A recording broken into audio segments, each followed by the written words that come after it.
میں اللہ کی پناہ چاہتا ہوں شیطان مردود سے۔ شروع اللہ کا نام لے کر جو بڑا مہربان نہایت رحم والا ہے۔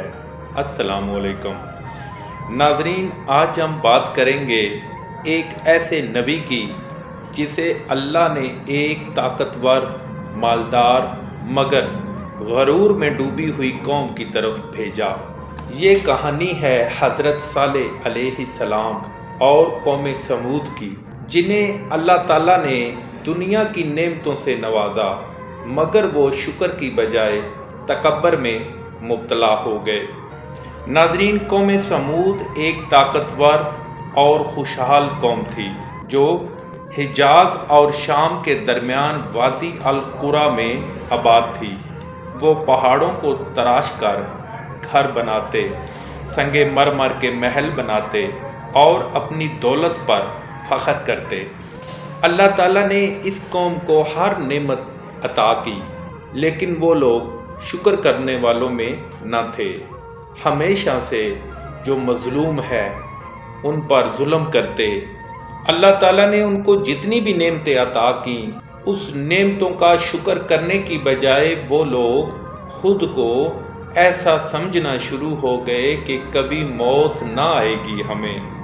اللہ تعالیٰ نے ان کی ہدایت کے لیے اپنے نبی حضرت صالح علیہ السلام کو بھیجا۔ حضرت صالح انہی کی قوم میں سے تھے، نیک، سمجھدار اور سب کے معزز تھے۔ انہوں نے اپنی قوم کو پکارا، اے میری قوم، اللہ ہی کی عبادت کرو، اس کے سوا تمہارا کوئی معبود نہیں۔ انہوں نے اپنی قوم کو اللہ کی نعمتیں یاد دلائیں، زمین کی زرخیزی، خوبصورت باغات، جانور، سب کچھ، مگر قوم سمود نے کہا، اے صالح، تم تو کل تک ہم میں معزز تھے، کیا تم ہمیں اپنے معبودوں کو چھوڑنے کا حکم دیتے ہو؟ ناظرین، جب حضرت صالح علیہ السلام نے ان کو اللہ تعالیٰ کا پیغام سنایا تو بہت سارے ایسے لوگ تھے جو کہ ان کی مخالفت کرنے لگے۔ جو پہلے ان کو اپنے قبیلے کا معزز سمجھتے تھے، وہی لوگ ان کے مخالفین میں ہو گئے اور طرح طرح کی باتیں کرنے لگے۔ جس طرح انہوں نے کہا کہ اگر تم سچے نبی ہو تو پہاڑ سے ایک زندہ اونٹنی نکال کر دکھاؤ۔ تو حضرت صالح علیہ السلام نے فرمایا کہ اگر تمہیں وہ اونٹنی مل جائے تو کیا ایمان لے آؤ گے؟ انہوں نے کہا ہاں۔ پھر صالح علیہ السلام نے اپنے اللہ تعالیٰ کی بارگاہ میں التجا کی اور کہا کہ اے میرے پروردگار، تو جانتا ہے جو کچھ یہ لوگ مجھ سے مانگ رہے ہیں، اور تو یہ بھی جانتا ہے کہ ان لوگوں میں کتنے ایسے ہیں جو ایمان لائیں گے اور کتنے ایسے ہیں جو گمراہ ہی رہیں گے۔ بہرحال اللہ تعالیٰ کی ذات نے حضرت صالح کی دعا قبول کی اور پہاڑ سے اونٹنی نکال دکھائی۔ حضرت صالح علیہ السلام نے اپنی قوم سے کہا کہ تمہارے پاس تمہارے پروردگار کی طرف سے ایک معجزہ آ چکا ہے، یعنی یہی اللہ کی اونٹنی تمہارے لیے معجزہ ہے، تو اسے آزاد چھوڑ دو کہ اللہ کی زمین میں چرتی پھرتی رہے، اور تم اسے بری نیت سے ہاتھ بھی نہ لگانا، ورنہ عذاب علیم تمہیں پکڑے گا۔ کہ یہ اونٹنی اللہ کی نشانی ہے، اس کو تکلیف نہ دینا اور نہ مارنا۔ ایک دن یہ پانی پیے گی اور ایک دن تمہارے جانور۔ لیکن قوم نے کچھ دن مان لیا، مگر حسد اور ضد ان کے دلوں میں بڑھ گئی۔ اونٹنی جہاں سے گزرتی زمین سے برکت نکلتی، بچے اس کے دودھ سے سیر ہوتے۔ اور یہ بھی کہا کہ یاد کرو کہ جب تمہیں اللہ تعالیٰ نے قوم عاد کے بعد سردار بنایا اور زمین میں آباد کیا کہ نرم مٹی لے لے کر محل تعمیر کرتے ہو اور پہاڑوں کو تراش تراش کر گھر بناتے ہو، بس اللہ کی نعمتوں کو یاد کرو اور زمین میں فساد نہ کرتے پھرو۔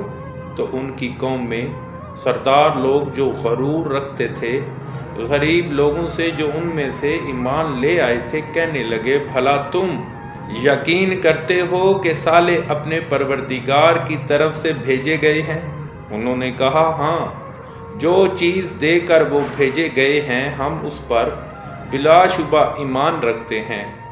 تو سرداران مغرور کہنے لگے کہ جس چیز پر تم ایمان لائے ہو ہم تو اس کو نہیں مانتے، مگر کفار کو یہ سب برداشت نہ ہوا۔ آخر کار انہوں نے مشورہ کیا اور چند بدبخت افراد نے اونٹنی کو اللہ کے معجزے کو تکلیف پہنچانا شروع کر دی اور اونٹنی کی کونچیں کاٹ ڈالی، قتل کر ڈالا۔ ناظرین میں ادھر یہ بھی بتاتا چلوں کہ جب انہوں نے اونٹنی کی ٹانگیں کاٹیں، اس پر ظلم ڈھائے، ندامت ہونے کی بجائے وہ غرور میں مبتلا تھے اور کہتے تھے جو ہم نے کیا ہے، یا اے صالح جس چیز سے تم ہمیں ڈراتے ہو اگر تم اللہ کے پیغمبر ہو تو اسے ہم پر لے آؤ۔ اللہ کی ذات ان سے سخت ناراض ہوئی تو ان کو بھونچال نے آ پکڑا اور وہ اپنے گھروں میں اوندے پڑے رہ گئے۔ پھر صالح ان سے نا امید ہو کر چل پڑے اور کہا کہ اے میری قوم، میں نے تم کو اللہ کا پیغام پہنچا دیا اور تمہاری خیر خواہی کی، مگر تم ایسے لوگ ہو کہ خیر خواہوں کو دوست ہی نہیں رکھتے۔ حضرت صالح علیہ السلام نے فرمایا اب تم لوگ اپنے گھروں میں 3 دن اور مزے کر لو، پھر اللہ کا عذاب تم پر آئے گا۔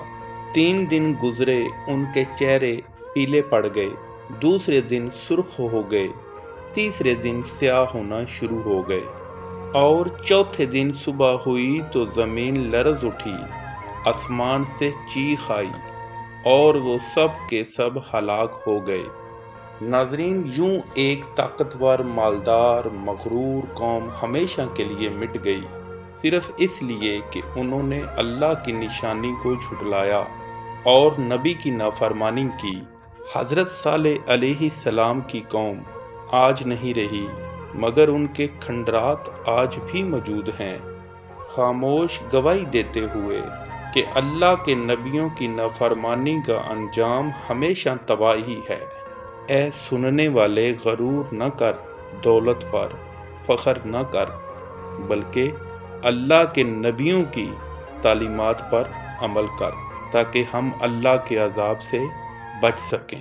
ناظرین، آخر میں گزارش کرنا چاہوں گا کہ بہت سارے پیغمبروں کی امتوں کے واقعات آپ نے سن رکھے ہوں گے۔ ہر ایک امت ایک ہی گناہ کی وجہ سے اللہ پاک کی ذات نے ان کو پکڑ لیا اور ان پر عذاب بھیجا۔ آج اگر ہم اپنے آپ کو دیکھیں، نبی کریم صلی اللہ علیہ وآلہ وسلم کی محنت کا ہم کیا صلہ دے رہے ہیں؟ کوئی ایسا گناہ نہیں جو ہم لوگوں میں نہ ہو۔ کیا کبھی آپ نے سوچا ہے کہ ہم کیوں بچے ہوئے ہیں؟ یہ ہمارے پاک رسول محمد عربی صلی اللہ علیہ وآلہ وسلم نے ہمیشہ اللہ سے ہمارے لیے دعا کی، کبھی ہمارے لیے، اپنی امت کے لیے بد دعا نہ کی، تکلیفیں خود برداشت کیں۔ اس لیے ہمیں چاہیے کہ ہم قرآن پاک پر عمل کریں اور ان پیغامات پر عمل کریں جو ہمارے پاک رسول محمد عربی نے ہم تک پہنچائے ہیں۔